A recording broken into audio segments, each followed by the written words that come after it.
How we doing? How we doing? This is Destination Denver, Colorado, and today I'm covering everything you need to know about moving to Aurora, Colorado in 2024, and we're starting right now.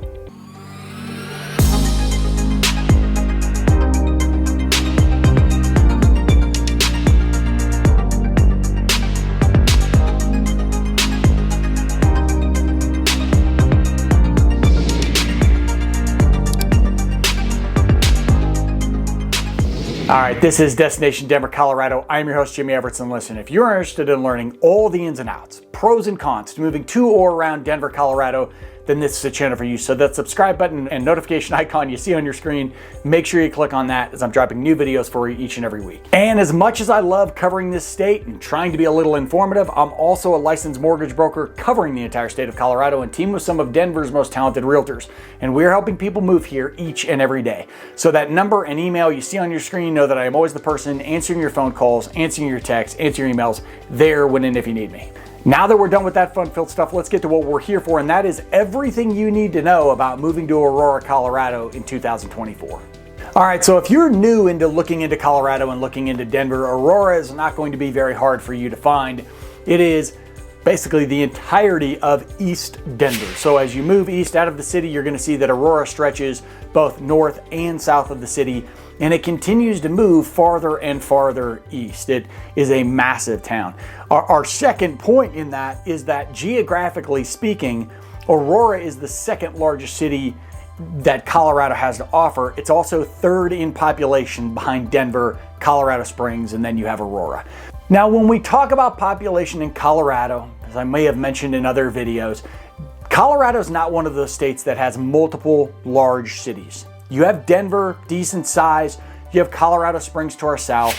And those are really the only two cities per se that Colorado has. So Aurora being third and still being basically a suburb of Denver says a lot about how population basically scatters in Colorado. But part of the reason that it's third in population goes back to what I said earlier, and that is that it is second in Colorado as far as geographical mass. It is a massive city, suburb, whatever you want to call it. And among that population, you're going to see that Aurora is one of the more diverse areas in the state of Colorado and in the Denver metro area. So as of the 2020 census, they found that 32% of the community was white, 29% was Hispanic or Latino, 15% was African American, and 9% was Asian. So what you're going to find is because of Aurora's size, there's a lot of area to cover. It's not one of those towns where you can just kind of get a general feel for the entire community. Different parts of Aurora is different.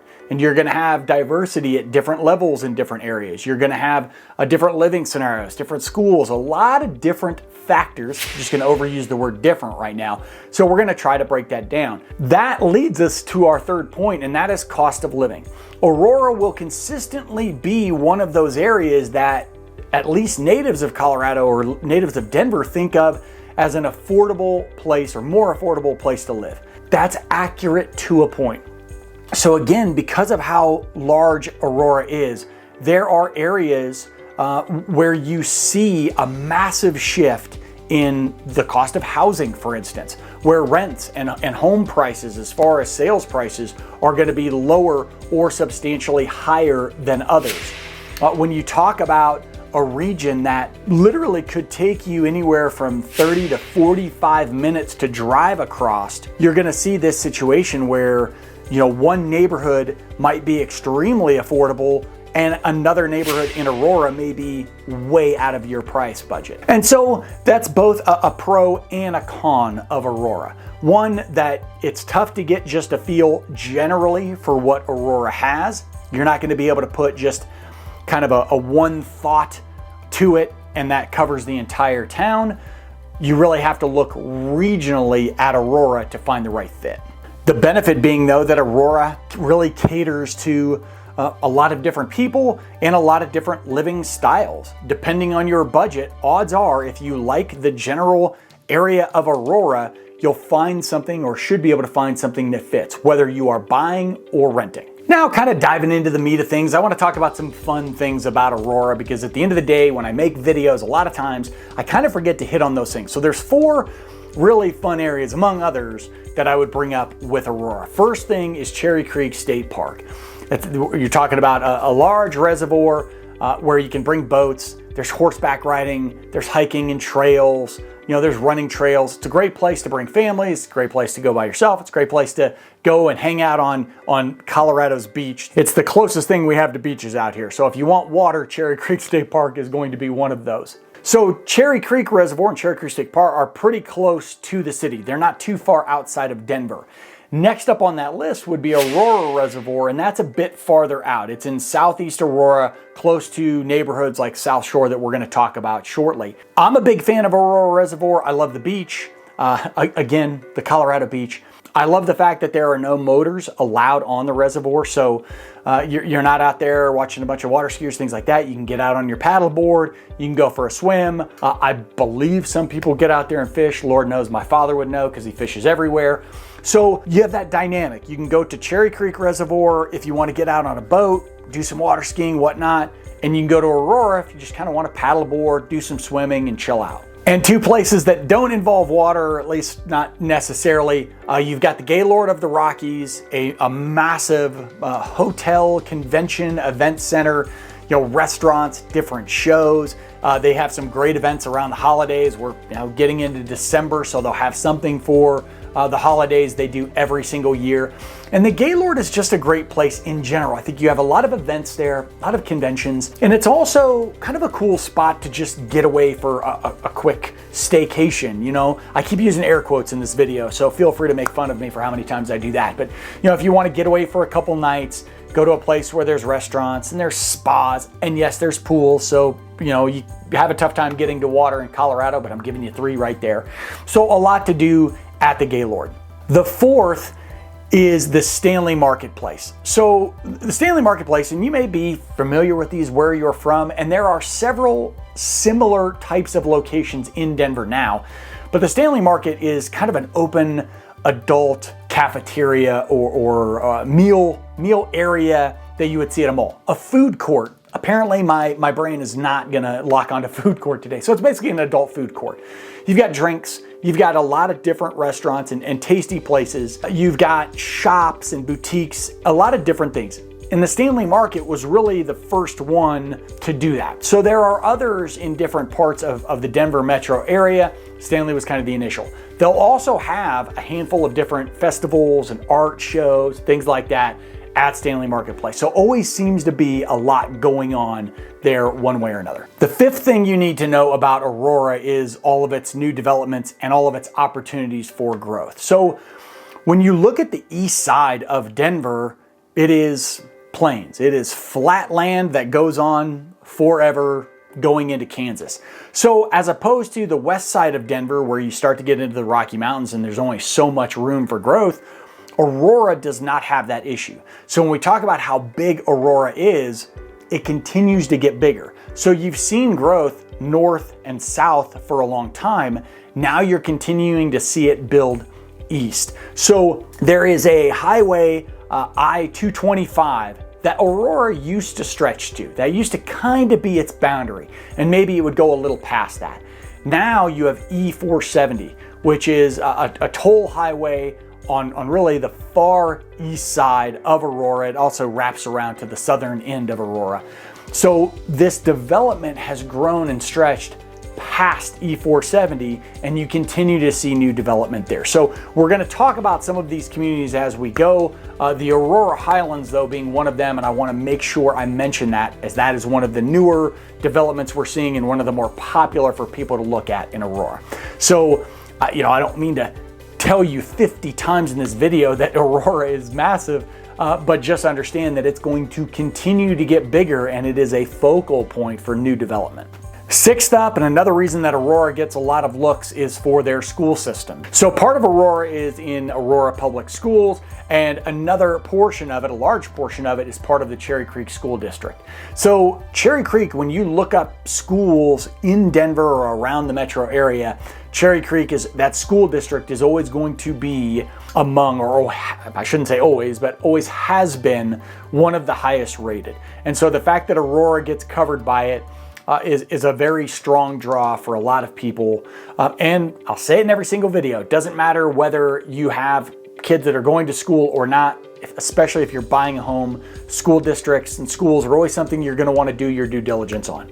So Aurora being covered by Cherry Creek, being covered by Aurora Public Schools, there are a lot of good schools throughout Aurora. Now, similar to cost of living, I have heard this from enough clients and enough parents in Aurora. Because of the size, you might have certain areas of Aurora where the school systems and local schools are very good. And I've had clients who said, well, we're over here and our schools aren't as good. So if you're looking at Aurora, it's really something where, and again, you are looking for schools, you're going to want to look in that specific region of Aurora where your children might be going to school. It's going to be a lot harder than some of your smaller suburbs or smaller towns where maybe everybody funnels to one or two, middle schools and high schools, where in Aurora, you could have dozens to choose from. Continuing on both the educational train and also economic information for Aurora is point number 7, and that is the Anschutz campus in that general area of Aurora. So Anschutz is a massive hospital campus here in Denver, in Aurora, built in the last handful of years, expanded in the last handful of years. And it's also home to the University of Colorado Health Center. So one of the most popular and highly rated medical facilities that we have here, but also big on the educational side. So you'll have a lot of students going there. And on top of that, it's also in that area home to some of and one of the biggest VA hospitals in all of Denver, and an excellent facility that I myself have spent time at. So when we're talking about Aurora, Anschutz is a very common draw. It's very important to that community, and it's played a huge role in the development we've seen in Aurora. Now, number 8 on this, I think when we talk about Aurora, again, the size of it, we have to talk about public transportation, we have to talk about commute times. Because you can be, let's say that you want to get to downtown Denver, there are parts of Aurora that are going to give you access to Denver in 10 to 15 minutes. And there are areas that we're going to cover here shortly that could take you 30 to 45 minutes. And the larger Aurora grows, the more congested some of that traffic gets. Public transport, light rail, depending on where you are, can be helpful, but I feel this just in general with Denver, the light rail is very specific. If you are along one of their lines, it can be beneficial, but there aren't that many lines of the light rail going out. Bus, the RTD, does pretty well overall. I've had at least good responses from clients who have moved to Aurora and used that. I feel like the RTD, if for people who use it, I tend to get better responses, at least depending on the city they came from. So again, similar to schools, when you're looking at what parts of Aurora you're going to live in, just be aware, depending on where you work and if you have to go to a specific location, that in Aurora, you could be 5 minutes from your location, you could be 45 minutes from your location, depending on where you're living and obviously where you're working. And number 9, we can't really talk about Aurora without hitting on this. So Aurora has this long-standing reputation. Had it, from the time I was a kid, that it was kind of the rougher side of the tracks. Now, I'm in Lakewood. I'm directly west of Denver, Aurora being directly east. I feel like Lakewood and Aurora have similar reputations at times. And there are certainly areas of Lakewood that are less desirable, that might feel less safe. I don't think there's a single city in the world where it's just safe everywhere. But there's parts of Lakewood where you get that sense, and I think that Aurora has the same thing. There are certainly areas in Aurora that are going to be less desirable than others. And you're going to want to do, just like schools, you're going to want to do your due diligence on crime stats and all of those things. I also feel that there's times where it's compartmentalized. I want to give you an example in Lakewood. So I own a townhome that I lived in for many years. It's technically Lakewood, very close to Sloan's Lake in Denver. And in that townhome, which I've owned for years, and I've lived in that neighborhood for about 10 years, I never once felt unsafe. I kept an eye on my surroundings. I knew that I wasn't in, Leave It to Beaver land, but I never felt unsafe.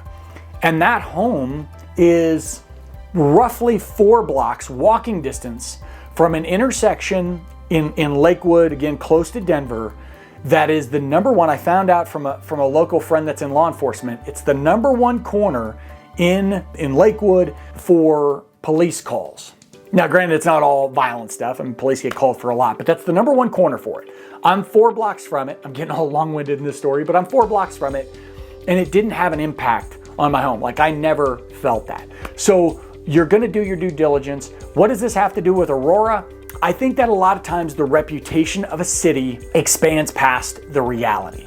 I've helped enough people move to Aurora. I know enough people who have moved to Aurora who absolutely love it. Are there areas where you may not feel as comfortable or want to look into as others? Absolutely. Absolutely there are. I just don't think that there are very many towns or cities where that isn't the case. There's going to be areas that you're going to want to gravitate towards more than others. From a simple crime statistic standpoint, the more dense the population, so technically as you get closer to Denver, there's more population, there's more crime reported. I always like to mention that the second most crime infested area, I did it again, I did air quotes again, the most crime infested area in the Denver metro area is DIA, it's Denver International Airport. It's the airport because things get reported there all the time. So statistically, don't live at the airport. But do your due diligence. But I certainly think there are plenty of areas in Aurora that are safe for families, single people, couples, friends, you name it. So take that reputation with a grain of salt. Do your due diligence, but understand that if you ever hear, oh, Aurora's this, Aurora's that, you're talking about a big place. It's not the entire suburb or city of Aurora. Spent like 5 minutes talking about the reputation. I hope you stayed put.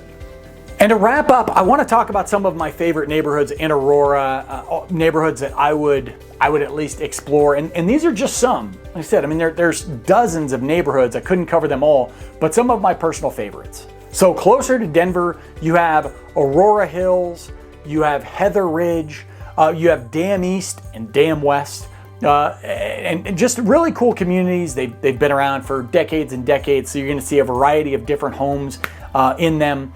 All pretty good access, whether you're getting to the city, whether you're trying to get south. Probably the only knock location-wise that I hear on these neighborhoods is for people that want to get into the mountains a lot.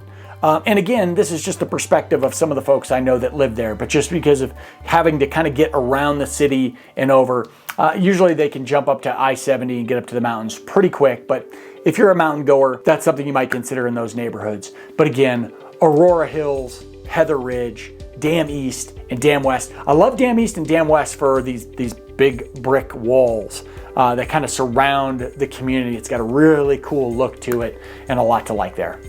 Moving a little farther south, you're going to find 2 more communities, Heather Gardens and Seven Falls. I actually have a home family has a house in Seven Falls there in Aurora. Nice neighborhoods. Again, a lot of parks, a lot of different things to do. And in any of these neighborhoods I just covered, you're talking about established neighborhoods.